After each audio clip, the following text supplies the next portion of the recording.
Hello, my dear students. Welcome to this mathematics class.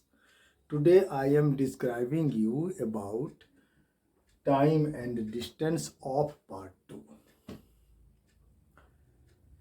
इसमें हम आपको एक एग्जाम्पल देते हैं क्वेश्चन के रूप में और इसकी सहायता से इसके कॉन्सेप्ट को देते हुए बातें करते हैं। एक ट्रेन और एक आदमी दोनों एक ही दिशा में लाइन पर जा रहे हैं।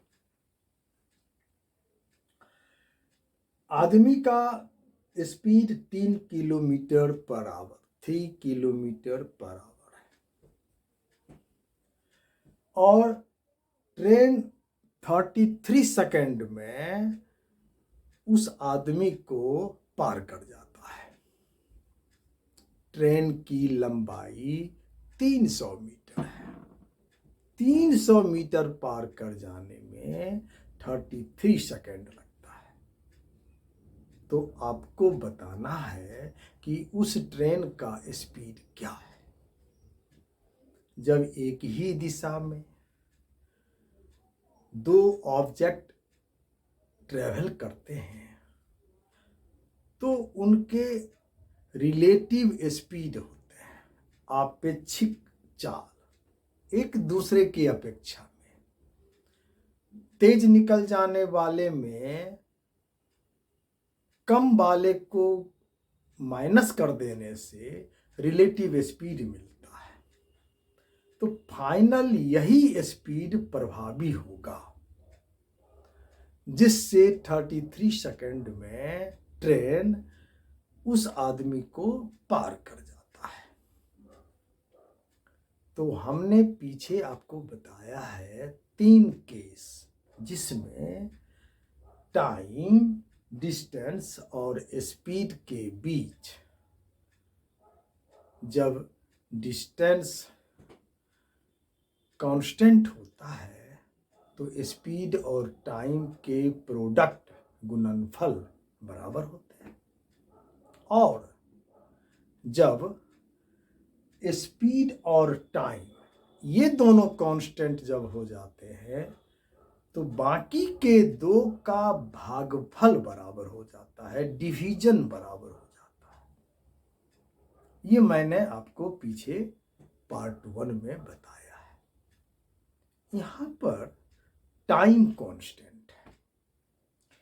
ये टाइम कांस्टेंट है यहाँ पर। तो चलते हैं इस सवाल को सॉल्व करते हैं। सबसे पहली बात कि हमें ट्रेन का स्पीड जानना है तो उसका सपोजिशन कर लेते हैं। Let the speed of the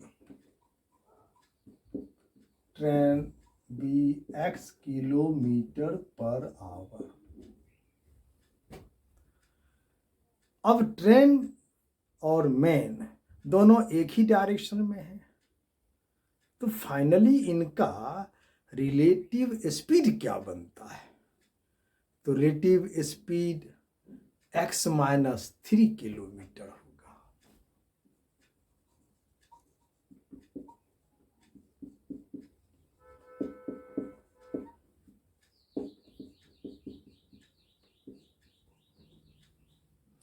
और टाइम कितने लग रहे हैं? 33 सेकंड लग रहे हैं ट्रेन को कवर कर जाने के लिए। यहाँ पर टाइम कांस्टेंट है। मैंने पीछे के पार्ट में आपको बताए हैं कि टाइम के कांस्टेंट रहने से क्या होता है।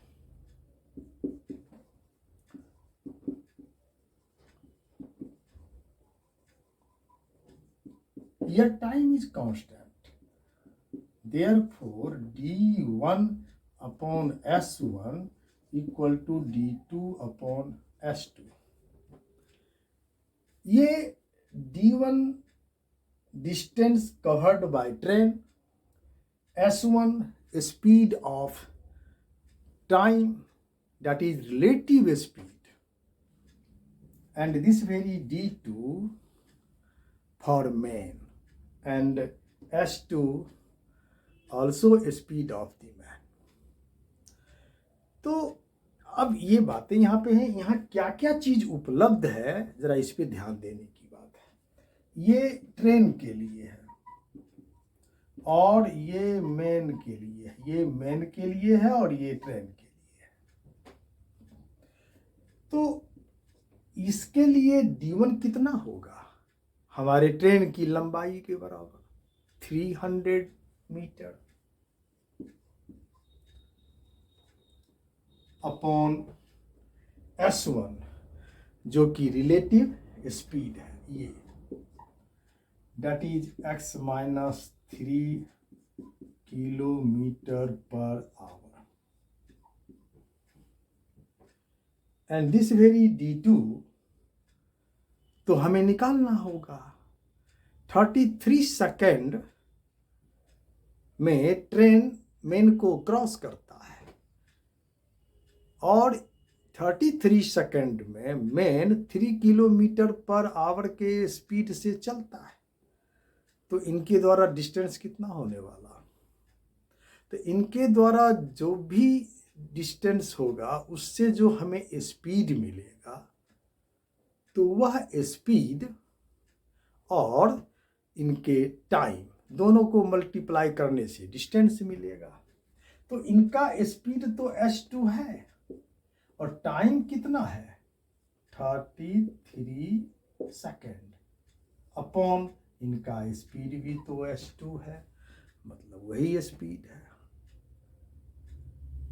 S2 की जगह पे हमने S2 रहने दिया और D2 हमारा S2 into time, distance equal to speed into time. तो मेन का टाइम 33 सेकेंड, स्पीड तो है ही 3 किलोमीटर पर आवर।